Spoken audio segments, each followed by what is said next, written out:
Boa noite, pessoal. Então, nós vamos me apresentar para vocês. Eu trabalho no nosso lar, aqui pertinho, na praça ali. E esse trabalho do aborto, ele surgiu de uma observação.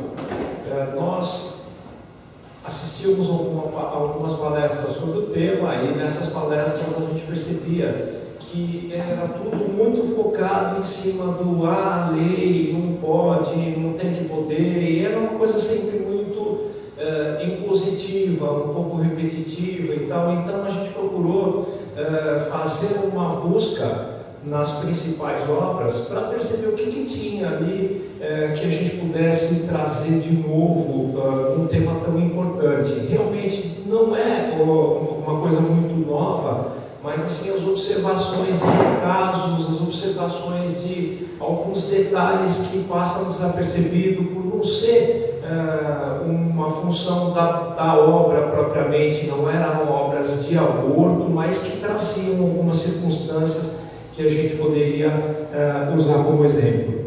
Então vamos lá. Começando, essa é uma psicopictoriografia que foi feita lá no nosso lar. É um quadro que mostra uma mulher gestante trazendo um feto no centro, e aqui é uma pintura que traz bastante coisa a ser pensado sobre o assunto. Vocês podem ver que os braços da mão, os braços e a mão da mãe estão se tornando estradas. Ali você tem um ovo que está envolvendo esse feto e ele está se formando ali. Tá? Então, bastante coisa para se observar em uma pintura bem simples, mas bem significativa. Então, para começar, nós fizemos o destaque aqui dos três, que são as três revelações. Então, a gente viu lá atrás, no Êxodo, no Antigo Testamento, a primeira, que é um dos 10 mandamentos do não matarás. Então esse todo mundo já viu, todo mundo já conhece. A gente só para pontuar, no Segundo Testamento, a gente tem ali o exemplo do Evangelho de Mateus, e Jesus falando: amarás ao Senhor, Deus, de todo o teu coração, toda a tua alma. Esse é o primeiro mandamento. O segundo é: amarás o próximo como a ti mesmo. Destes dois mandamentos, toda a lei e os profetas. Então nós já temos aqui dois pontos aonde está referenciando a vida.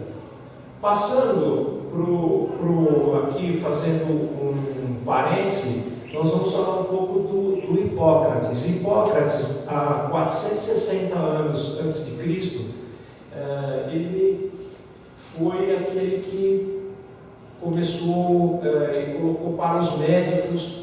Foi muito importante para os médicos, e o juramento que é feito na hora da formatura é o juramento de Hipócrates.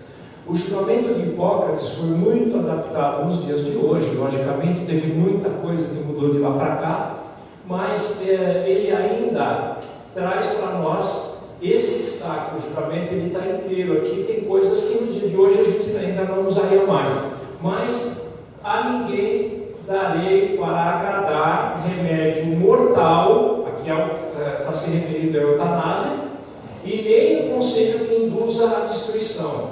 Também não darei a nenhuma mulher remédio abortivo.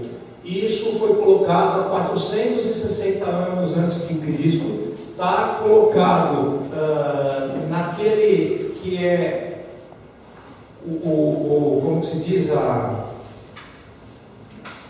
os médicos, eles declaram, fazem o seu juramento, isso daqui deveria fazer, mas algumas coisas são suprimidas porque o juramento hoje ele é tão rápido que ele não chega a abordar esses pontos.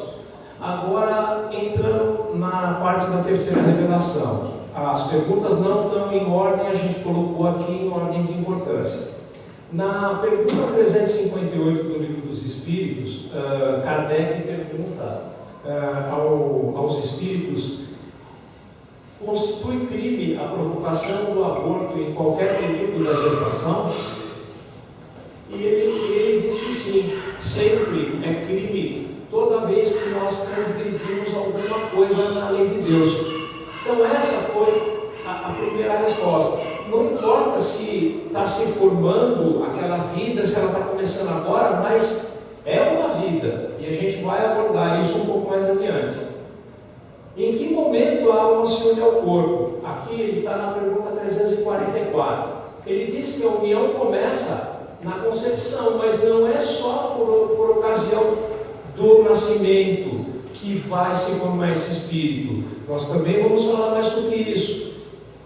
Vocês se lembram que nos livros como Nosso Lar e outros que a gente vai citar aqui, existe todo um processo reencarnatório. Então, a concepção, ela é um momento onde existe a união entre o corpo e o espírito, mas o espírito ele já está destinado a habitar um corpo, ele já está destinado a nascer antes do momento da concepção. Esse é o ponto que nós vamos abordar, que é de vital importância. Na pergunta 345, diz aqui, é definitiva a união do espírito com o corpo desde o momento da concepção, e aí durante a primeira fase poderia o espírito renunciar e habitar o corpo que lhe está destinado? A união é definitiva no sentido de que um outro espírito não pode encarnar no lugar daquele espírito que foi determinado para nascer no corpo daquela mulher. Mas o espírito, por algum motivo, ele pode recuar, ele pode sentir medo, ele pode ter outros fatores que o façam desistir. E aí acontece aquele aborto espontâneo. Tá? Esse é um exemplo. Passando para os dois slides mais importantes que a gente tem, que disso daqui é que vai sair todo o raciocínio sobre o aborto. Então, o nosso corpo, ele é um empréstimo concedido por Deus a nós. Aqui são pontos de conceituação. Então, o direito da vida é um direito fundamental a todos nós. Continuando o raciocínio, apesar do livre-arbítrio, ninguém tem o direito de interferir nas leis de Deus. Nosso direito acaba onde começa o direito do próximo. Nesse caso, o direito dele é a vida, não é? Então nós não falamos lá no primeiro ponto, onde a gente circunstanciou sobre o direito do próximo. Então é isso que a gente vai ter que pensar. Caso no uso do nosso livre-arbítrio nós infringamos essas leis, estamos submetidos à correção, devida através dos princípios de causa e efeito, direito com a responsabilidade adquirida, conhecimento, dolo e intenção. Isso é o mais importante. Conhecimento, o nosso conhecimento, o dolo e a intenção. Quando eu faço alguma coisa para alguém com intenção, isso se torna muito problemático. O meu retorno, o que eu vou ter que fazer para restituir isso, é de maior intensidade, de maior responsabilidade. Então, a paternidade e a maternidade, eu não coloquei sempre aqui em negrito, mas deveria estar. Sempre decorrem de vínculos de encarnações anteriores. Então, não existe acaso quando aquele espírito que nasce na nossa família vem compor o nosso lar junto conosco. A reencarnação ela é planejada e executada nos mínimos detalhes. Então, estou dando aqui a questão do ministério da reencarnação do nosso lar. Aqui nós estamos tratando de reencarnações em vias normais. Existem reencarnações compulsórias onde o espírito não consegue passar por esse planejamento dessa maneira. Então, os espíritos que os vão ajudar, os espíritos que são protetores daquela pessoa, vão de alguma forma auxiliar para que ele consiga minimamente um corpo, uma situação, uma circunstância toda que favoreça para que ele resgate ali os débitos que ele tem. Então, o espírito passa pela miniaturização. O espírito passa pela miniaturização e é atraído por afinidade. Essa afinidade, nesse campo vibratório, pode ser o amor ou o ódio. Então, nós tanto atraímos atraímos as pessoas que nós amamos, os espíritos que nós amamos, como nós atraímos também aqueles que a gente não gosta, aqueles que a gente chega a odiar. Tá? Então, por isso que a gente precisa cuidar e tratar esse sentimento. O sentimento é o que faz com que nós vamos atrair essa vibração que vai trazer a gente aqueles espíritos que vão reencarnar através da nossa convivência. Então aqui iniciam-se as ligações fluídicas com os fluidos perispirituais da mãe sob a assistência de uma equipe espiritual. Nesse ponto, eu coloquei dois aqui, é uma continuação. Significa que o reencarnante é primeiramente ligado ao chakra genésico da mãe, para depois haver a posterior ligação genética com o óvulo. O que é isso? Então a gente sabe que no nosso corpo humano nós temos aqueles pontos energéticos. Existe um ponto energético que é ligado à área sexual. Então o espírito, quando no plano espiritual se define quem vai ser a mãe dele, isso foi dado por afinidade, ele recebe como se fosse no colo, nos braços, aquele espírito a que ela vai acolher. Então ela recebe, juntamente com o pai, no plano espiritual, essa criança que ela vai dar à luz. Recolhendo essa criança, esse espírito que já passou por aquele processo que a gente falou do nosso lar, que é o processo de miniaturização, ou o processo de reencarnação, que é compulsório, ela recebe esse espírito e ele é ligado nela, nesse ponto energético que fica na região sexual. Então vocês vejam que existiu uma ligação do espírito com a mãe antes da concepção. Na hora da concepção, vai acontecer mais um fenômeno de atração por via vibratória. Então a gente vai enxergar, e vale aqui o pontuar, que esse estudo foi brilhantemente produzido por um médico da Associação Espírita de Santa Catarina chamado Ricardo de Bernardi. Tá? Então ele está dizendo o seguinte: o óvulo, essa frase é linda, prestem atenção, embora um pouco complexa, mas ela é linda. Assim o óvulo magnetizado ainda não fecundado estará preparado, irradiando e refletindo as energias do espírito reencarnante, traduzindo sua situação moral e intelectual, expressando em uma frequência de ondas as vibrações que atrairão o espermatozoide, que contém a frequência de ondas em vibrações que atrairão o espermatozoide, contém a vibração energética com genes que ele necessita, inclusive para a determinação do sexo, que acontece nesse contexto vibratório. Olha só, o óvulo é magnetizado, o óvulo ele é imantado. Então o óvulo ele passa a emitir as características que o reencarnado vai precisar para formar aquele corpo. O espermatozoide que ganha a corrida, a gente aprendeu na escola que um espermatozoide era bem mais espertinho e chegava na frente dos outros, não era assim?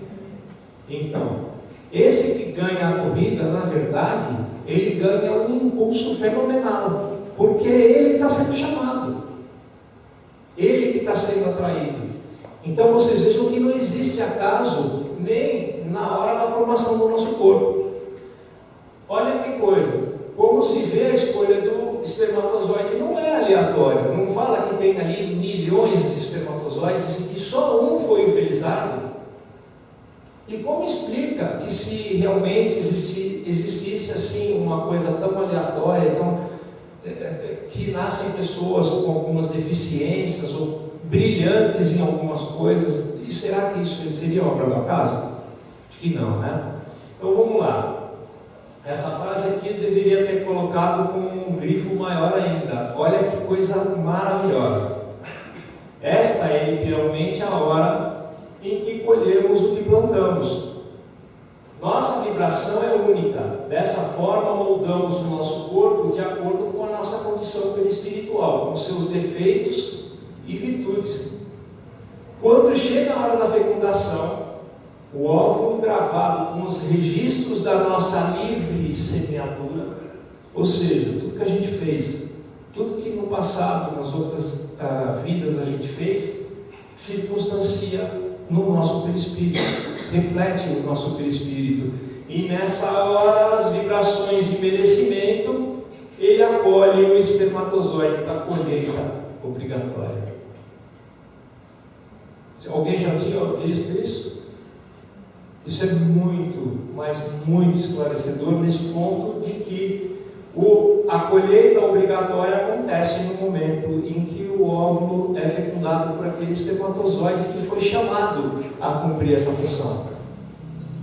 Então, é uma nova vida que pulsa, é um novo ser com um novo DNA. A vida é dele, e provocar a sua morte é um assassinato. Alguma dúvida com relação a isso? Acho que não, né? Então, aqui nós vamos chamar o nosso excelentíssimo Martins Peralva, que foi um grande escritor espírita, e trouxe para nós um resumo de algumas obras do Emmanuel. Ele coloca como se fosse uma entrevista, o Emmanuel respondendo alguns pontos. E o Emmanuel fala em alguns pontos sobre o aborto, e a gente vai destacar aqui pelo limite do tempo, nós vamos destacar o que está em negrito. Olha, o Emmanuel disse que existe um crime mais doloroso pela volúpia de crueldade com que é praticado no silêncio do santuário doméstico ou no regaço da natureza. Um dos grandes fornecedores de moléstia de etiologia obscura e das obsessões catalogáveis da patologia da mente, ocupando vastos departamentos de hospitais e prisões. É o aborto, que ele cita como sendo a maior fonte de obsessões e a maior fonte de loucuras que existe com relação à influência de um espírito em cima de um desencarnado, em cima de uma pessoa encarnada. Então aqui, o detalhe é que na maioria das vezes o aborto é provocado para fugir a um deslize de responsabilidade moral da pessoa. Então a pessoa comete um pequeno deslize, acaba engravidando, e aí o resultado daquilo passa a ser para a pessoa uma loucura, e ela não pensa, ela só quer se livrar daquele problema e não tem conhecimento de tudo que existe por trás de um nascimento de uma pessoa, de um espírito. E é essa que é a nossa função, é esclarecer o espírito que está por trás daquela pessoa que vai nascer. A circunstância social, nesse ponto, ela não deveria ter tanta influência assim. Então, partindo para o André Luiz, o André Luiz, no livro Evolução em Dois Mundos, ele coloca uma questão muito interessante. Ele diz o seguinte: temos no planeta terrestre cada povo com o seu código penal apropriado. Então, a evolução, conforme ela vai acontecendo, vai facultando para que esse povo faça as leis que são as leis que vão reger as relações de sociedade. E, logicamente, dentro de uma sociedade, como existem vários pontos de vista, a gente está vendo essa discussão hoje lá fora novamente, a discussão ela vai a nível legal, mas ela não entra na questão das leis divinas.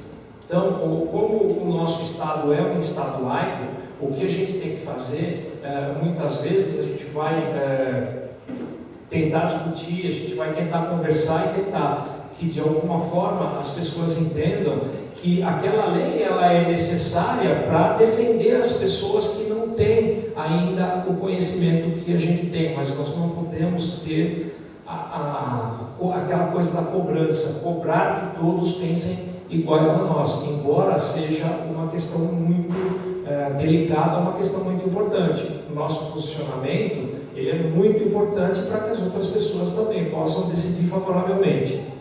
Então, o que nós estamos fazendo aqui? Ele diz ele diz aqui que o universo em sua totalidade, no universo como em totalidade, vamos encontrar o bem do Criador para todas as criaturas como lei básica, cujas transgressões deliberadas são corrigidas no próprio infrator, com o objetivo natural de conseguir-se em cada ciclo de trabalho no campo cósmico o máximo de equilíbrio com o respeito máximo aos direitos alheios, dentro da mínima pena. Então você vê, o Espiritismo não fala sobre cobrança, o Espiritismo não fala sobre dívida, mas ele fala sobre nós não afetarmos os direitos alheios, tá? Que por causa disso nós vamos estar inseridos na lei de causa e efeito.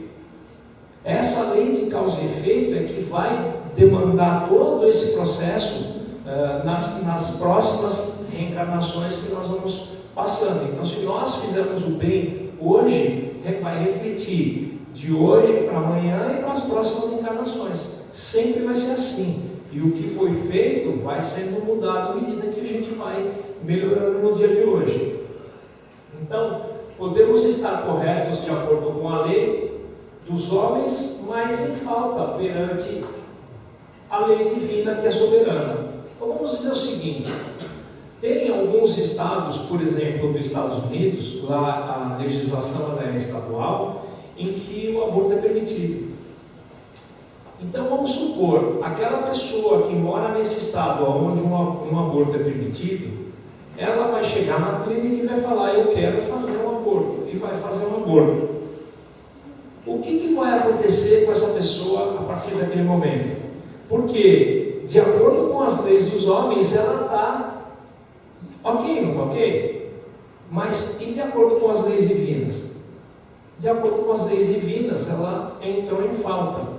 Ela entrou em falta perante aquele espírito que ia renascer. E isso ela vai ter que ressarcir de alguma maneira. Só que vão acontecer reflexos. Quando se interrompe uma gravidez, isso não fica assim. Começa a acontecer a partir da mesma hora, porque o universo, as leis divinas, elas não esperam a próxima encarnação para que comecem a reajustar aquilo que foi desajustado, a quebrar aquela harmonia que foi quebrada. A partir daquele momento, ele começa a trabalhar para reajustar o que foi interrompido.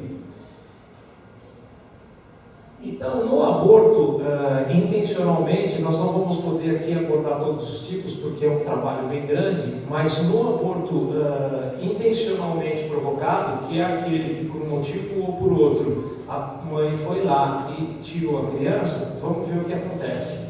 Então, são causas.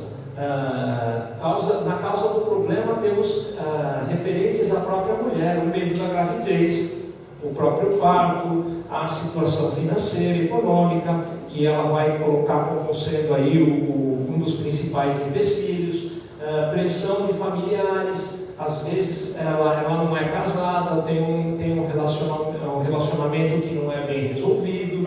Então tudo isso acaba entrando com influências de outras pessoas que falam algumas coisas que não sabem e que acabam ajudando com que a pessoa decida por fazer isso ou aquilo. Então a mulher, ela sempre vai ser a maior responsável por essa situação. Por quê? Porque o feto está se formando dentro dela.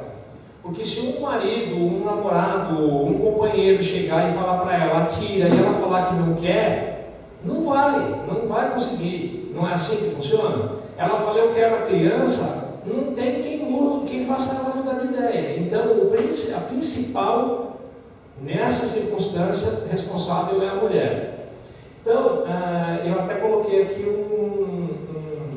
um agradozinho para as mulheres, né? Dizendo que a mulher ela não precisa lutar por igualdade, porque ela é melhor que o homem. Muito melhor. Por que a mulher é melhor que o homem? Poxa, Vocês me deixam triste, eu estou defendendo vocês, foi a maioria aqui, ó. Então, porque vocês aqui são a porta de entrada para esse mundo. Todo mundo que está aqui nasceu de uma mulher. Todo mundo tem uma mãe. Ela pode não estar aqui conosco, mas ela está vendo a gente, com certeza. Entende? Então, a mulher é a legítima representante do amor de Deus. E o aborto intencional, ele é uma violência. Né? Então, a gente sabe que essas são as consequências do aborto. Primeiro começa com uma depressãozinha e um sentimento de culpa. Porque a mulher, logo em seguida, quando ela aborta, ela começa a sentir algumas vibrações meio esquisitas. Vamos lá, a vida é feita de vibração e a gente sabe que nós temos que manter boas vibrações, bons pensamentos, não é assim? Qual é um dos maiores motivos de obsessão? Não é a culpa? E a hora que bate o sentimento de culpa, opa, abriu a brecha. Já está com o espírito ali do lado pronto, que foi o espírito que foi abortado. O que acontece? É uma coisa praticamente natural. Junta, gruda. E começa todo aquele processo que a gente sabe. Então, vai lá. À medida que o espírito exerce uma ação magnética e mental sobre a mãe, do espírito expulso sobre a mãe, posso tirar daqui? Tá melhor. Então, a gente pega e vê essa parte aqui, ó. O espírito, ele vai lentamente recobrar a consciência e ele passa a emitir vibrações de desagrado com aquela situação que aconteceu. Ele se sente rejeitado. Tá?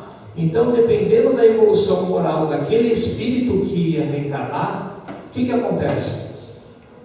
Ele vai começar a exercer um tipo de vingança em cima daquela mãe que fez o aborto. Passando por isso, existe esse vínculo que vai se formar, que vai dar em obsessão. É um adensamento perispiritual com manchas escuras que só poderão ser removidas na próxima encarnação, em condições expiatórias, pode surgir no corpo perispiritual da mãe, ou de quem estiver envolvido com esse processo, o pai, o profissional, tá? O profissional que estiver envolvido nisso daqui. Tem gente que ganha dinheiro nesse negócio, eles acham que isso é um negócio. Então, o aborto provocado, ele também é uma das causas de aborto espontâneo. Pode ser tanto nessa encarnação como na próxima, porque quando a gente provoca um aborto, a gente causa alguns danos que a gente não vê no aparelho físico, mas o perispírito começa a refletir isso. Então pode se traduzir em dificuldade para as próximas tentativas. Então aqui, a expiação ela não é uma punição, mas é um ajuste cobrado pelas leis naturais. É aqui a cada um segundo suas obras, e que o aborto provocado é uma das maiores causas de obsessão, já tinha comentado com vocês. E o pai? Não tem culpa nessa história, não tem responsabilidade. A gente troca a palavra culpa por responsabilidade, que é melhor para isso, serve melhor para esse tema. Então, o pai ele é o mentor normalmente intelectual. É aquele que impõe uma condição, é aquele que faz com que a pessoa acabe assumindo essa condição. Então, existem desarmonias nos nossos pontos energéticos, existe uma questão de emanação vibratória que pode levar à obsessão, existe fragilidade do aparelho reprodutor, predisposição a problemas de testículos e distúrbios hormonais, câncer de próstata. Tá? É um dos grandes causadores de câncer de próstata, a participação em aborto nessa vida e nas vidas próximas reencarnações. E a consequência para aquele espírito que foi o espírito que perdeu a chance de reencarnação. Ele vem com, dependendo do nível dele, ele pode ter reação de tolerância, ou ele pode ser um pouco mais vingativo, ele pode lamentar a oportunidade se ele for bom, e ele vai tentar de alguma outra maneira, se ele for um pouco mais esclarecido. Então, se ele deixar se dominar pelo ódio, ele pode se agarrar de alguma forma à mãe. E a mãe, o aborto, ele é a 5ª maior causa de morte feminina. Uma a cada 5 é levada a óbito, e muitas vezes a causa está aqui. É o próprio espírito que acaba levando a mãe a não conseguir completar essa existência. Agora nós vamos usar 2 historinhas rápidas que a gente pegou aqui nos livros espíritas, que é para a gente ter uma ideia. Vocês estão lembrados que em um ponto nós falamos sobre aqueles pontos negros que podem aparecer no perispírito? Então, no capítulo 31 do Nosso Lar tem um capítulo chamado Vampiro, que é onde uma mulher se apresenta na porta da cidade, Nosso Lar, pedindo para entrar, e ela tem vários pontos negros aderidos no perispírito dela, e ela pede para entrar, e vocês lembram, os seguranças não deixam ela entrar. Aí o André pergunta, mas não é falta de caridade aqui, ela poderia ajudar ela e tal, não sei o quê. E aí eles conversam com esse espírito, e em pouco tempo de conversa eles percebem que a intenção do espírito não era boa, que o espírito não tinha se renovado, ele estava se apresentando de uma outra maneira, como, eu estou precisando, preciso de ajuda, não sei o quê, e não estava realmente mudado. Então isso foi o que determinou que ele não poderia entrar lá. Então, cada um daqueles 58 pontos, estou brigando com o PowerPoint aqui, cada um daqueles 58 pontos que tinha no perispírito daquela mulher, eram crianças que ela tinha ajudado a abortar, porque ela trabalhava em uma clínica para fazer abortos, ajudar as mães que não queriam ter os seus filhos a se livrar do problema. Que problema, né? Não era uma pessoa, não era um espírito, era um problema. Ele criou um problema muito maior por não saber. Então, a gente passa aqui a um romance que já estava escrito, que é uma história do Hermínio de Miranda. Hermínio de Miranda, nesse livro As Mil Faces da Realidade Espiritual, ele relata algumas comunicações de espíritos que deram em reunião mediúnica. E esse espírito, que não disse o nome, pediu para que o Hermínio de Miranda, como era um escritor e escrevia para a revista Informador e tinha vários livros, que publicasse a história dela, que escrevesse a história dela. Porque na existência anterior a essa circunstância dessa mulher, ela tinha feito 8 abortos. Ela era uma mulher da alta sociedade, ela tinha muitas posses, e ela resolveu por isso que ela precisava viver a vida. Ela precisava participar de todos os bailes, ela precisava de participar da intensa vida social, que ela era convidada porque ela tinha um título de nobreza, e ela tinha vários relacionamentos, e toda vez que ela ficava grávida, ela precisava se livrar daquele problema que ela tinha. O problema era o filho que estava se formando. Então, todas essas vezes, depois eu encaminho o link para o Damião. Quem quiser ler a história, eu passo a história inteira, porque ela é um pouco comprida, não daria para entrar em todos os detalhes. Ela pede para ele que relatasse a história. Ela foi chamada, ela foi recolhida em uma colônia espiritual para passar por uma assistência, porque ela precisava dar assistência àqueles 8 espíritos que ela tinha abordado. E ela estava sendo convidada, quase que compulsoriamente, é lógico que ela poderia falar que não, mas em algum tempo depois ela iria sofrer uma reencarnação compulsória se ela não concordasse. Então ela concordou em reencarnar. Só que quando ela viu o planejamento reencarnatório dela, ela falou: meu Deus, o que eu vou fazer com isso? Eu vou ter que reencarnar em um país pobre porque eu era rica e eu não soube usar bem o meu dinheiro.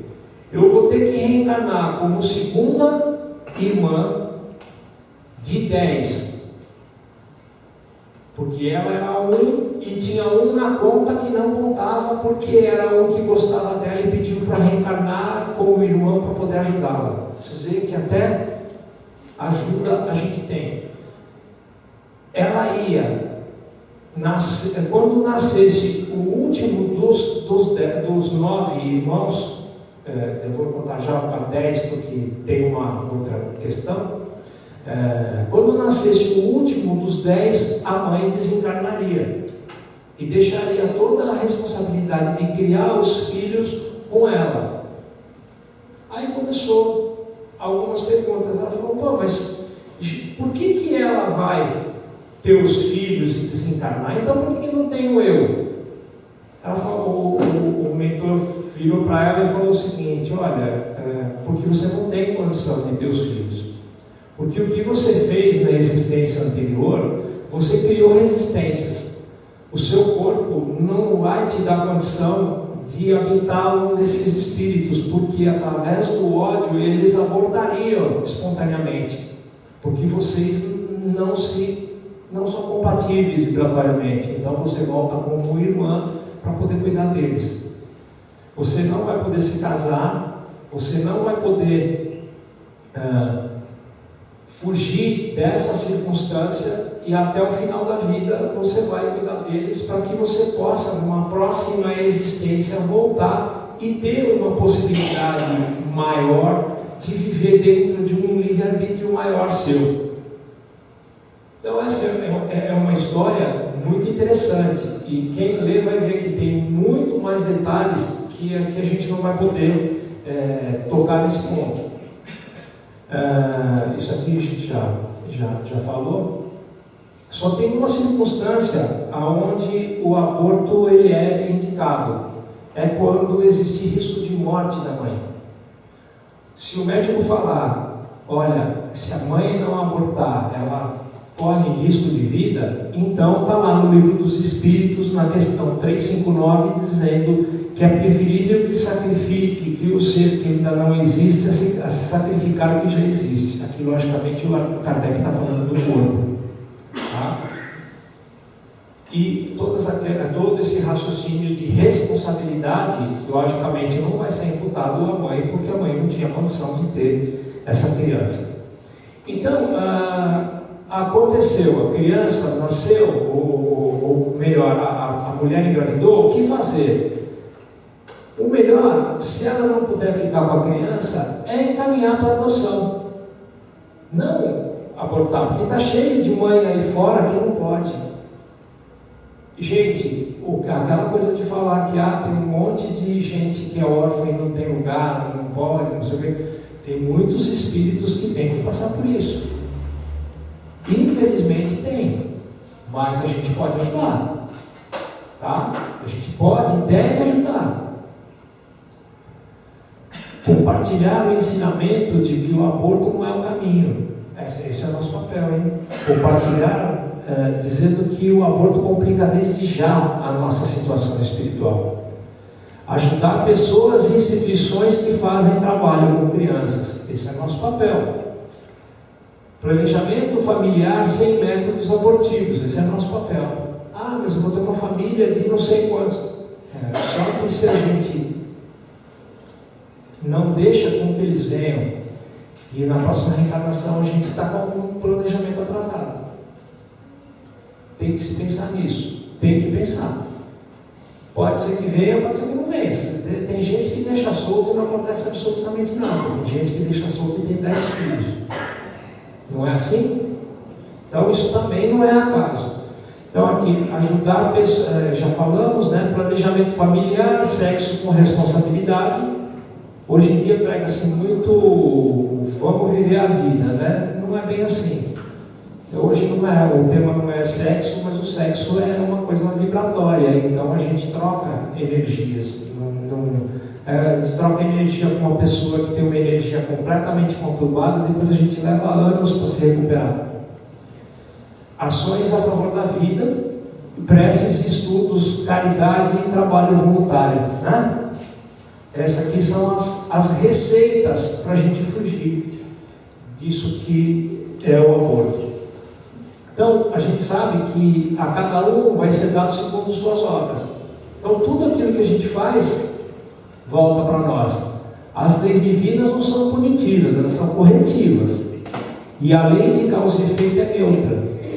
Cabe a nós exclusivamente o plantio. A semeadura é livre, mas a colheita é obrigatória. Então, tudo aquilo que a gente venha a fazer,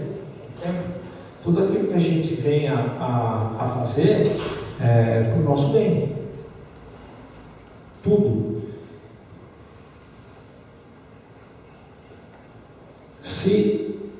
Se erramos no passado, podemos fazer o bem agora para construir um amanhã novo. Esse é o nosso grande questionamento que tem que ser respondido a todo tempo. O que eu posso fazer hoje para melhorar o meu amanhã? A Rebeca, ela tem uma ONG nos Estados Unidos de direito à vida. Rebeca Kisseling, ela tem 47 anos, ela é advogada. Ela participou aqui no Brasil de um seminário sobre 10 anos da ONG, sobre o Brasil sem aborto. Ela tem 5 filhos, sendo que adotou 2. E ela foi concebida como resultado de estupro. Só que como ela nasceu, como a mãe dela morava no Michigan é proibido o aborto, em qualquer circunstância. Então ela nasceu e aí por agradecimento, ela funda essa fundação After Rape, que é a fundação após aborto, fundação pró-vida.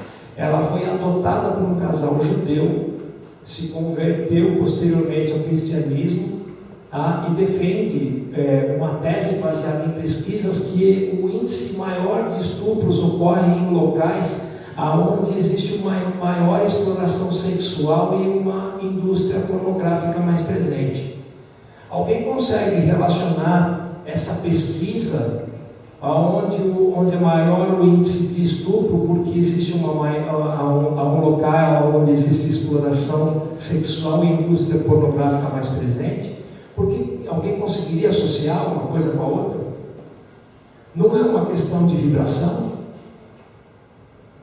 Vocês percebem que o local, ele tem uma vibração.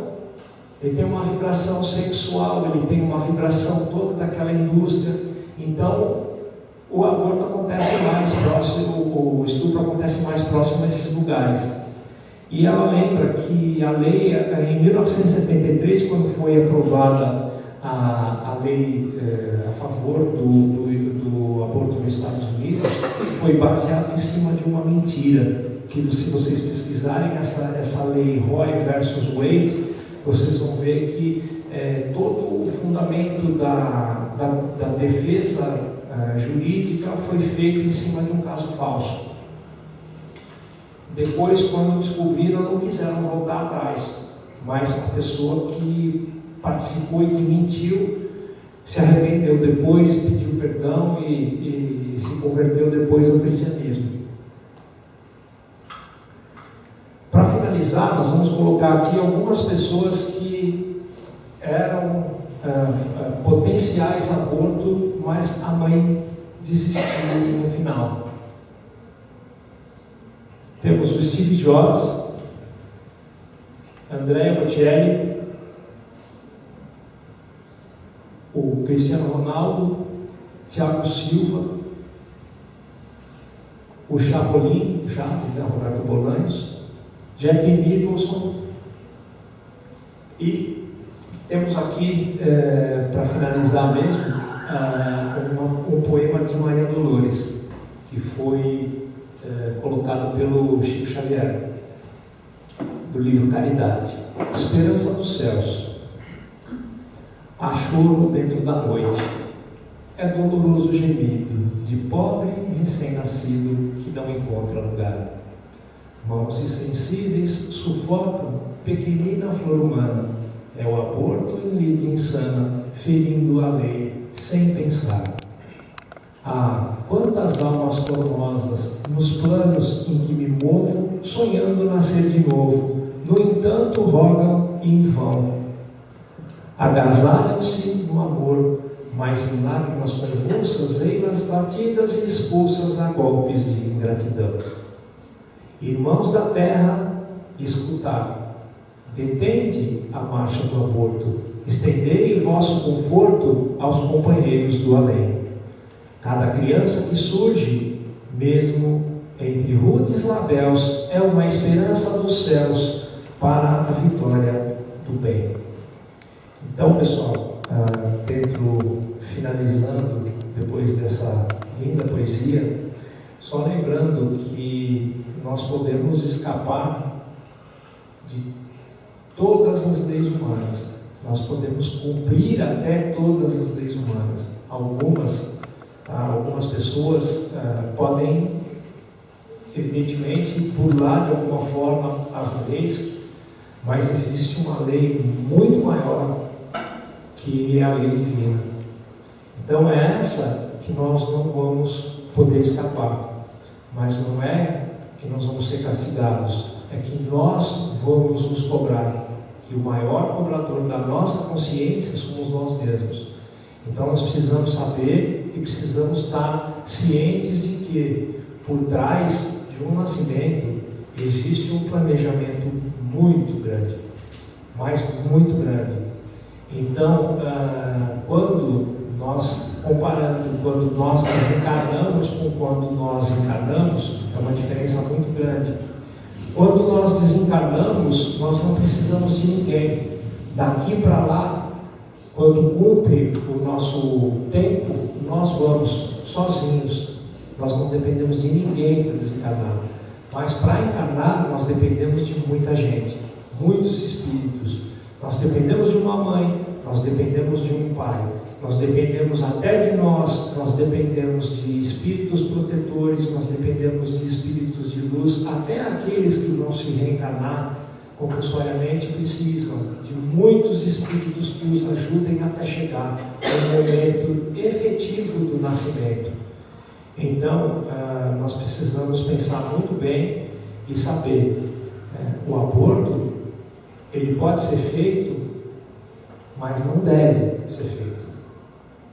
Tá certo? A lei, ela pode ser aprovada ou não, e nós podemos até lutar para que a lei não seja aprovada, mas nós não podemos deixar com que isso tire a nossa calma, que isso tire o nosso bem-andar do dia a dia. Tá bom? Então, eu peço que vocês raciocinem o que foi falado hoje e saibam que isso é uma fração do trabalho para seminário, e eu ofereço a vocês aí, posso passar para o Damião para que ele disponibilize para quem quiser isso daí, tá bom? Eu agradeço a oportunidade aí, e muita paz, muita luz para todos vocês. Obrigado.